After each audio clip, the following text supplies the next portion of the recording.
So here I am at one of my favorite wineries in southern Ontario, aka the Southcoast area. It's Inasphere Winery, and we are actually in a sphere, hence the name Inasphere. One of a very few small family-run farms with a very loud tractor in the background. So as you can see by the stunning backdrop, they're not just a winery, they're also a produce farm. And all summer and most of the fall, you can always find their fresh produce out by their roadside stand.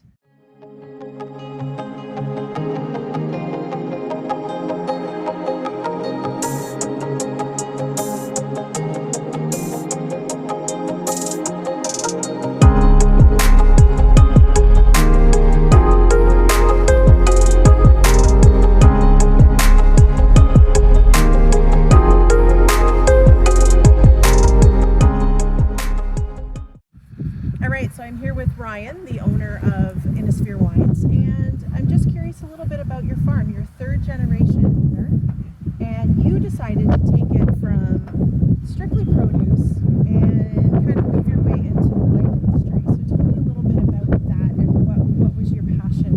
How did that drive? Where did that come from? It was just a conversation that me and my dad were having around the dinner table. Yeah. And I asked if grapes would grow here, because I always thought it was just California raisins, kind of, you know, like everybody can grow them in California, that's where you grow them. Yeah. But he said, no, they'll grow really well here. I said, oh, and it kind of sparked something, and from then on, it's been a goal that my wife and I have had for 15 years now.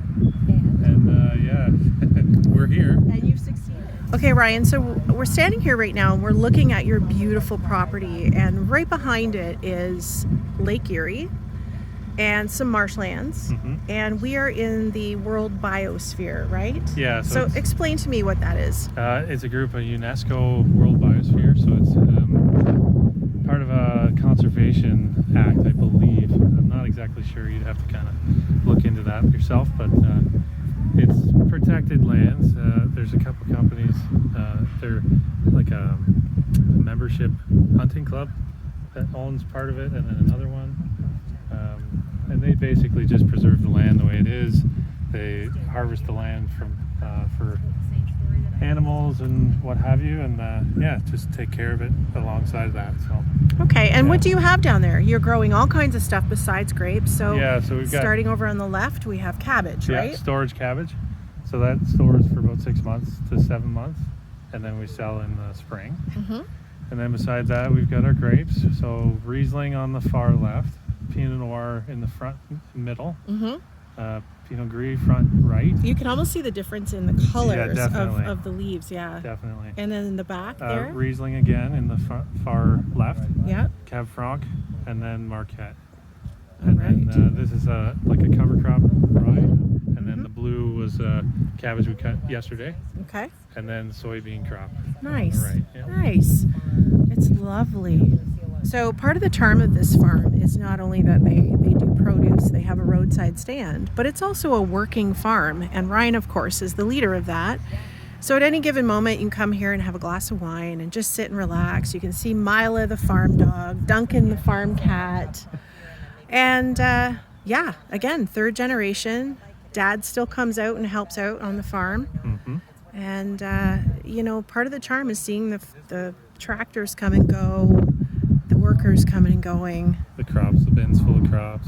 Yes. Yeah. People enjoy it. And again, that roadside stand full of amazing things in the summer. Here I am with Kathy.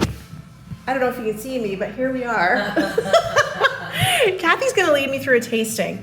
And my favorite here is the bubbles. And they just came out with a new 2021 bubbles called Spheres this year. And it's a Riesling, right? It's the Riesling grape. So even though it's dry and still a 0 on the, you know, the old liquor board scale. Very familiar. You know, yep. It's still going to taste a little bit sweeter than the 2020 because it is the Riesling grape. Yes. And the 2020 was made with the Cab Franc grape. Yes, which is also spectacular. Yeah. And I served it at my wedding this year. But then I tried the Riesling and I was like, oh my gosh, now I don't know which one I love best. They're both really good. So I'll try that. You have a new Chardonnay, which I'm already drinking and I'm loving. And your rosé is also new, right? Yeah, our okay. rosé is also new. Okay, so okay. That's it, I think. Let's try the new ones then. Okay. And we'll I'll see be right what. back to grab Yep. the, Look at that. So that's our Riesling. Yep, so it's full of papaya, pear, and lime notes. Yum. And it is so good. Yeah, it certainly is amazing. And what is it that we are trying next? So you've already got your Chardonnay, so you want your Yep, rosé? yep, got my Chardonnay. Line them up right here. That's not really a tasting glass, but you know, I'm not really just a taster. I'm a drinker. Let's be honest. That's right, there we go. Yep. So mine. Cheers. Cheers. Okay, so this rosé is made with our Cab Franc grape.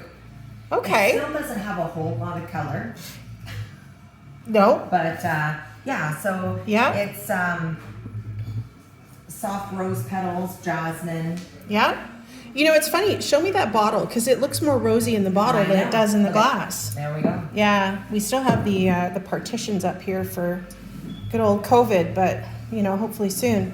Yeah, it's funny how Yeah, even the once color on the video is deceptive because it looks more rosy in person than it does on the video. Oh, wow. So Yeah. yeah, And but beautiful. yeah, it took us a little while to get this out because of some shortages. Shortages of everything. Oh God, yeah. Yeah. Well, Now, can you thank. taste honeydew, melon, or peaches? Oh yeah, it's totally. It's so ripe and full of fruit and flavor and. Yeah, a little hint of sweetness, Yeah. and it's just a Yeah. beautiful summer and that's sipper. Still a dry. Yeah, yeah.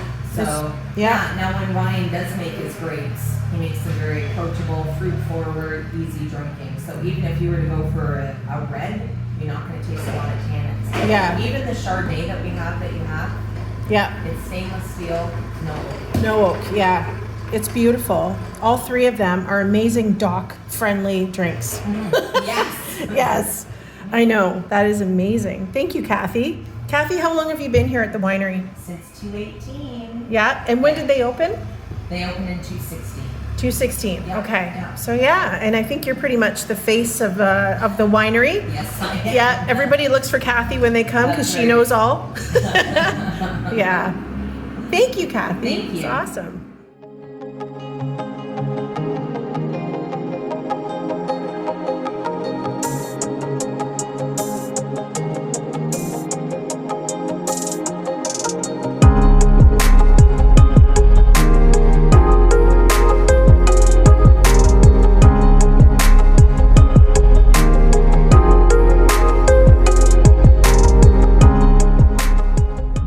So thank you for joining me again on the Wine Diva channel. I'm here at Inasphere Wines and I've just had a wonderful visit. And again, gorgeous view at the winery, gorgeous view of the farm, lots of fresh produce. Come on out and enjoy Ontario's South Coast